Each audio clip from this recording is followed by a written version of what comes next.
Bonjour à tous, bienvenue dans cette nouvelle vidéo YouTube.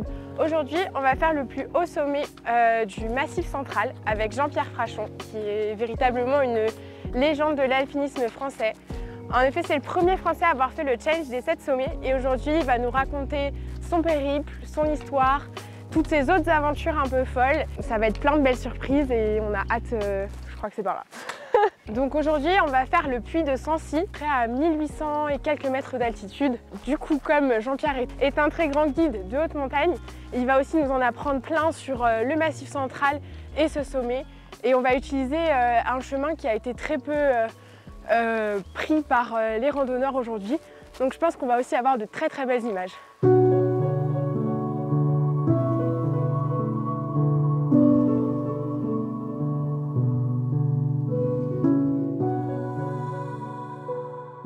J'ai compris que ton papa t'avait laissé une lettre dans laquelle il souhaitait que tu fasses les 7 sommets, c'est bien ça? Ouais, c'est ça. Il faisait beaucoup de montagnes? Il en faisait pas mal, c'était un amoureux de la montagne, mais c'était loin d'être un alpiniste comme toi. Il n'a jamais vraiment fait de sommet, il n'a jamais fait d'alpi, mais il adorait la randonnée et il adorait surtout le ski. C'était vraiment son sport préféré. Il te laisse un testament, c'est un cadeau un peu empoisonné parce que c'est une réalisation hors du commun qu'il te demande de faire. Ouais. Bah, moi, étant amoureuse aussi de la montagne, je vois pas ça comme un cadeau empoisonné, mais plutôt comme une chance.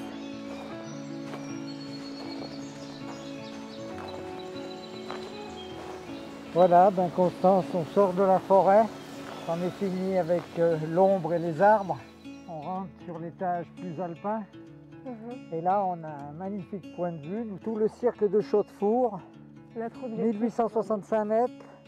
Notre objectif, plus haut sommet du Massif Central, plus haut sommet d'Auvergne, plus haut sommet du Puy-de-Dôme. Bon, Jean-Pierre, déjà, merci beaucoup de nous honorer de ta présence aujourd'hui. Ben, c'est un plaisir pour le vieux guide. Parce que du coup, Jean-Pierre, c'est quand même une légende. Oh, On va pas se mentir, de pas encore. l'alpinisme français. On est une légende quand on meurt. C'est quand même le premier Français à avoir fait le challenge des 7 sommets. En quelle année? J'ai fini en 91. En 91 et tu avais 42 ans, c'est ça? C'est ça. Tu as été un des premiers à avoir fait l'Everest? Un des premiers Français, oui. J'étais le 4e. La première ascension française a été réussie par Pierre Mazot, Afanassiev et puis Nicolas Geiger. C'était les 3 premiers. Et donc j'ai été le 4e. Et pourquoi le challenge des 7 sommets? Qu'est-ce qui t'a... Eh ben, ça correspondait bien à ma passion de guide voyageur, puisque mon activité professionnelle se déroulait sur les massifs européens et extra-européens, du McKinley que je faisais dans le cadre de mes activités professionnelles. Et donc je me suis mis à rêver, pourquoi pas moi. J'ignorais où se trouvait le plus haut sommet de l'Océanie, j'ignorais tout du mont Vinson en Antarctique. Je savais que l'Elbrus était le plus haut sommet européen et j'avais déjà gravi l'Aconcagua dans le cadre de mes activités professionnelles et le Kilimandjaro également. Il m'en restait plus beaucoup, mais ce que je ne savais pas, c'est la difficulté d'obtention des autorisations pour aller à la pyramide de Carstens et puis surtout le coût financier.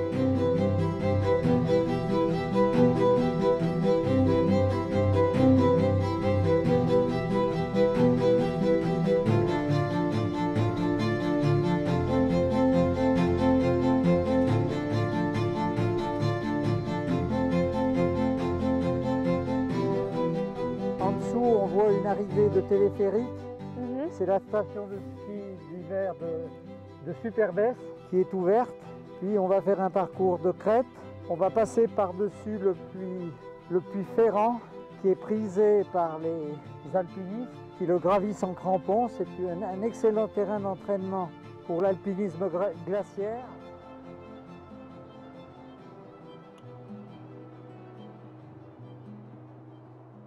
Donc du coup, Jean-Pierre, tu es le premier Français à avoir fait les 7 sommets. Oui, Est-ce que... il en faut bien, hein. C'est vrai. On a bien de la chance d'être avec toi. Est-ce qu'il y a des moments où tu as douté? Est-ce qu'il y a des moments où tu as eu peur? Est-ce qu'il y a des moments où tu t'es dit je vais mourir et... Ah non, dans mon métier de guide, j'essaye d'éviter de prendre trop de risques.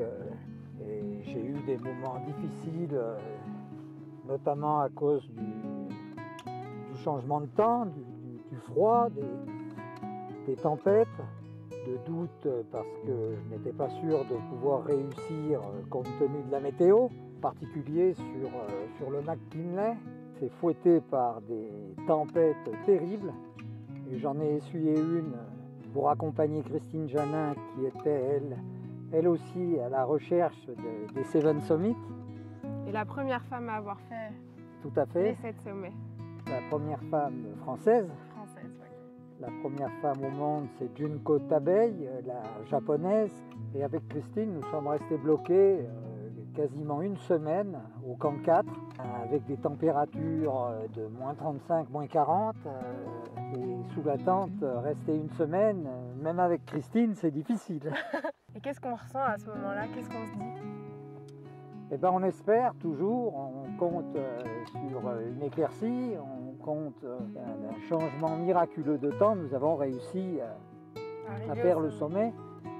Et la réussite appartient bien souvent à ceux qui savent affronter ces moments difficiles. Et comment il faut s'armer alors pour se préparer? C'est une histoire de motivation d'abord. Il faut puiser dans ses réserves, il faut le vouloir. C'est facile à dire, hein, mais certains sont mieux préparés dans leur tête que d'autres. Est-ce qu'à refaire, tu le referais? Bien évidemment, ouais. J'en garde un souvenir immense. Je ne regrette pas du tout de l'avoir fait. C'est pour moi un des plus beaux souvenirs de ma vie. Comment tes Seven Summits? Alors, des grands moments, il y en a énormément. Un des grands moments de ma vie de guide, c'est bien entendu mon arrivée au sommet de l'Everest. Je suis resté pendant un long moment tout seul au sommet. J'étais seul à contempler le monde à mes pieds. Ça doit être un moment magique, ça. Pour un guide de haute montagne, arriver sur la plus haute montagne du monde seul, j'ai pensé à mon père qui était mort très jeune d'un infarctus, qui aurait été très fier de voir son fils au sommet de l'Everest. Donc ça reste, ce sommet de l'Everest, quelque chose d'exceptionnel. C'est vraiment 8848 mètres de bonheur. Comme votre livre.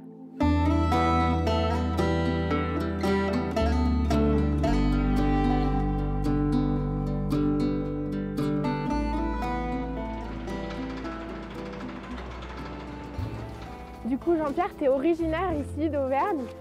Tu es né ici? Je suis né en Auvergne. Ouais. J'y ai toujours vécu. C'est mon terrain d'entraînement, le massif du Sancy. C'est ton terrain de jeu? Oui, où j'ai fait mes classes. Et tu l'as fait combien de fois ce chemin-là qu'on est en train de faire? Oh, je l'ai fait peut-être une dizaine de fois, quinzaine de fois, mais derrière le massif du Sancy, le sommet que l'on voit, ouais. Un terrain de jeu extraordinaire pour le cramponnage, avec des couloirs qui approchent les 60 degrés, des conditions très propices à l'enseignement de l'alpinisme.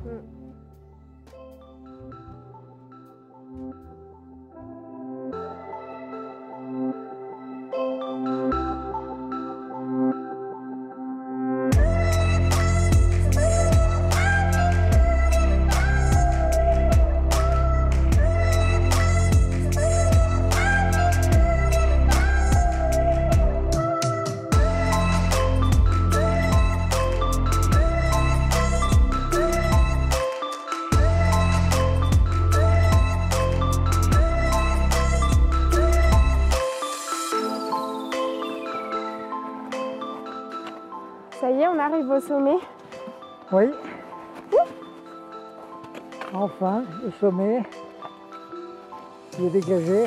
Donc là, on est à 1865 mètres d'altitude. Ça y est. une belle étape de fête.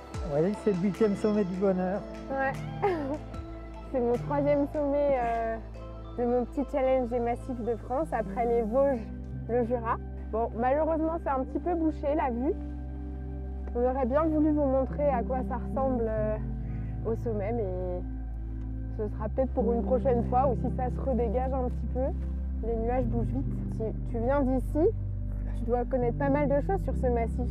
J'ai beau bien connaître le massif, si le temps est très mauvais, s'il n'y a plus du tout de visibilité, le sens de l'itinéraire ne suffit pas, ça ne s'improvise pas. Il faut sortir les instruments, la boussole, le GPS, parce qu'on peut penser que le retour est par là, et en fait, c'est complètement à l'opposé, on est complètement désorienté en montagne.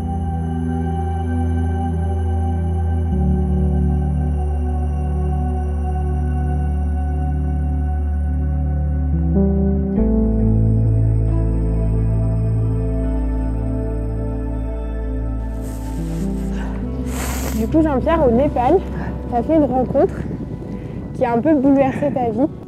J'ai rencontré Arjun alors qu'il avait 11 ans, 12 ans. Il travaillait comme boy dans un hôtel, c'est-à-dire qu'il était logé et nourri, mais il ne touchait pas de salaire. J'ai fini par discuter avec lui, par sympathiser. J'ai appris donc qu'il était orphelin et j'ai décidé de l'aider. Je ne savais pas que cette histoire m'amènerait aussi loin parce que Arjun était très brillant. Donc je l'ai aidé.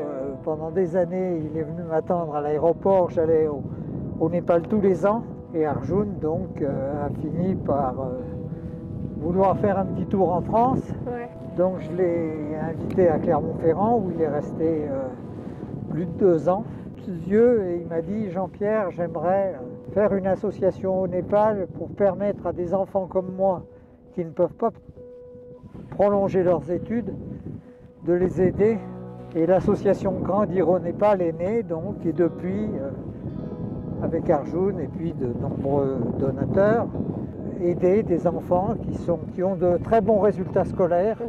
Voilà, c'est une belle histoire, en effet. Une belle association. Pour l'association Grandir au Népal.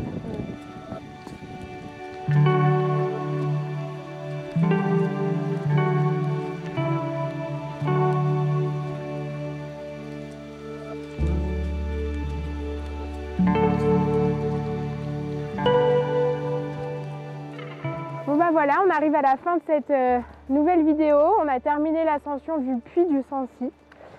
J'étais ravie de t'avoir avec nous, Jean-Pierre. C'était vraiment un grand plaisir de marcher avec toi, de discuter, d'en apprendre plus sur le Seven Summit Challenge, ta vie de guide, ta vie en général.